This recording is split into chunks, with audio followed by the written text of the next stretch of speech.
welcome to the Instagram Stories for Saturday, December 30th. I'm your host, Daniel Hill, and this is the weekend edition. If you've been listening to the show over the past few days, you've heard clips of me talking to longtime listener of the show, Anna Hartley. We've been talking about our favorite social media news story of the year, our favorite Instagram feature, our favorite new technologies, favorite TikTok trends, and today we're going to talk about the biggest fail of the year, and we're also going to talk about where we see the biggest opportunities for improvement across social. Let's go on to the biggest fail of the year. What would you say for the past 12 months, the biggest fail that you've seen, social media related or not? Oh, well, I went social media related when you sent the questions, but I think I have the same one as you. I think that the Twitter situation is for sure the biggest fail. If you have not been aware of what's happened with Twitter over the past 12 months, how would you summarize that? It's an interesting concept because you have someone like Elon Musk who is in so many ways sort of net positive for society overall. And I think right now he's the richest man in the world, right? And so, you have someone with just that much money and they're just not going to care and they're going to do what they want to do.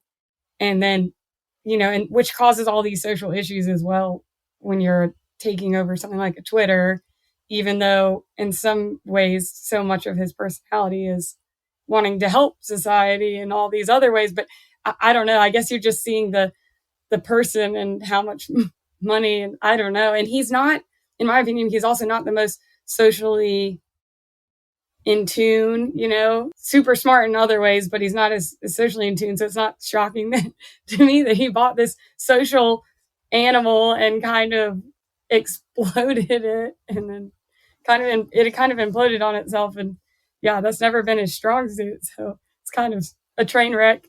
I think you capture it really well because he has done so many net positive things in terms of increasing the electric car adoption, especially in the United States. I can't speak for other places, but something that the car industry was so resistant, right? Probably accelerated that 10, 20 years in terms of general acceptance of electric cars, which, like you said, a net positive.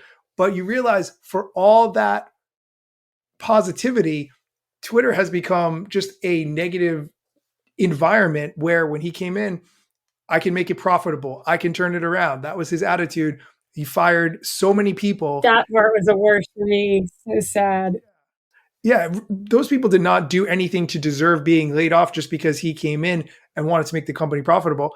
And then also when Instagram launched Threads, he immediately wanted to challenge Mark Zuckerberg to some kind of cage fight, which really confused me because how is that going to make more people want to use your platform? I felt like that was just an ongoing news story that wouldn't go away. And then over the past 12 months, we've seen Twitter lose half of its value. Elon Musk has alienated advertisers. Threads, I think, has done better than expected just by the fact that it exists while Elon is doing such negative things around Twitter. So that's been a really interesting one to watch. And that's why I picked it for the biggest fail of the year. It sounds like we picked the same one for similar reasons.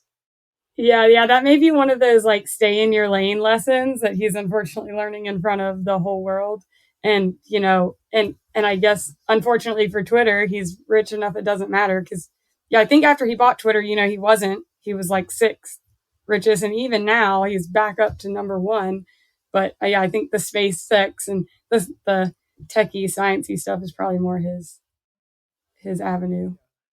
We are going to take a quick break. When we come back, Anna and I are going to talk about the biggest opportunities for improvement across social media and tech. So be sure to keep listening.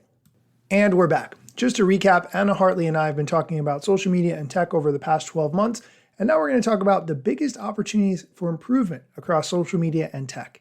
Let's talk about where you see improvements or opportunities for improvement across social media in 2024.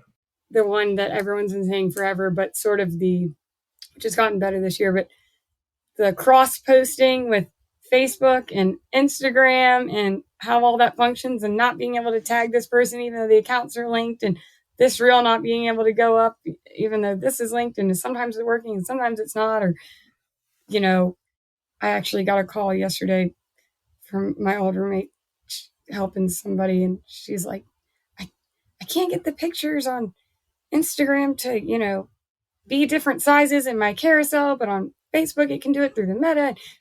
I feel like an idiot. What button am I missing? And I was like, you're not.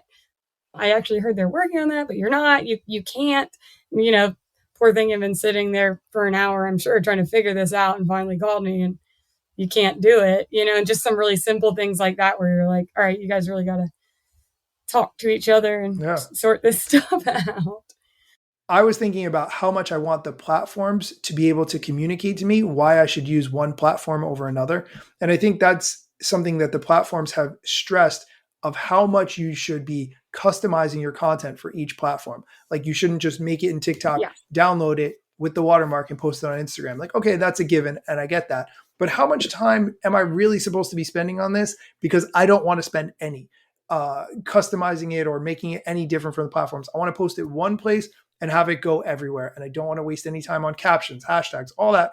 So if I'm going to, you have to really convince me why I should.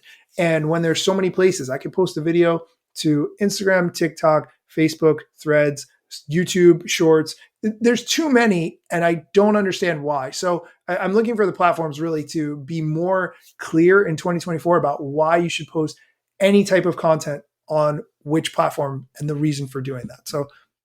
So you talked about that on one of your daily podcasts that I always listen to. So I've been thinking about that a little bit, and I'm not sure this is it, but I've come up with a theory a little on even just cross-posting the exact same thing, because normally I don't suggest, I suggest that you would switch it per thing and make it make sense per platform. But I will say I've noticed with me, with timing, I'll at different times, sometimes throughout the day, I tend to look at different platforms for whatever reason. For example, at night, I'm more likely to watch YouTube if I'm kind of gearing down for bed or something like that. Whereas in the morning, I'm more likely to flip open Instagram. So I don't know if, they're just overall trying to capture, they're just like, at least if you get it up, there's more time spent on ours. And that's going to do it for today's episode. Come back on Monday. It's going to be the last part of this episode. We're going to talk about our favorite social media accounts currently, as well as our predictions for social and tech in 2024. So be sure to come back Monday for that episode. Instagram news got you covered, sometimes even TikTok. Relevant platforms in the metaverse ahead of the wave, without a break or a pit stop. Still waiting for Zuckerberg to give me the big job. Pause. Use trademarks and logos with Insta's permission, of course. If you like the show and you gain some good info, maybe leave a review. It's a type of applause. Just drop me a message if you want to collab. If you got some good content or you want to run ads, at Daniel Hill Media is where I am. TikTok, Facebook and Instagram.